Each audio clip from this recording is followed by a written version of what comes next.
কাটো কাটো কাটো কোথাকার কোথাকার রায়দিঘি কাটো সুন্দর করে কেটে দাও তো বাবুদার হাতে খোসা তোলা এই আঁশ তোলা এ মাছের টেস্টই হবে আলাদা ওরে বাবা বাবুদা বাবুদা বলে সময় টেস্ট হবে দেখুন সারা বছর ইলিশ পেয়ে যাবেন কাকার কাছে কাকা হচ্ছে ইলিশ স্পেশালিস্ট এটা নিয়ে কোনো কথা হবে না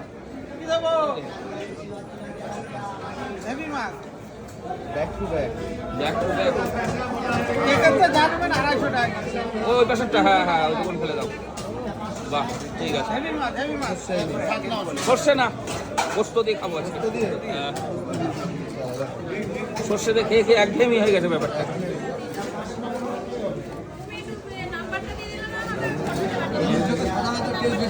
হ্যাঁ যত সাদা রুপলি হবে তত টেস্ট হবে সাদা এখন ঠান্ডার সময় সাদা এখন পাওয়া যাবে না এখন পাওয়া যাবে না মাছ ভালো হচ্ছে মাছ তো বাড়িতেও একজনের ভাগতে হবে 250 করে বাবুদা মানে ইলিশ কেউ 250 আমদানি করতে করতে আর মাছ নিজেদের ইলিশের ফ্যাক্টরি যখন তখন খাওয়া যায় ব্যাপারটাই আলাদা বাটা করে একজনই পাবে বাটা করে কাকা কি খাও ইলিশের ভাজা ইলিশ কাঁচা সর্ষে বাটা আচ্ছা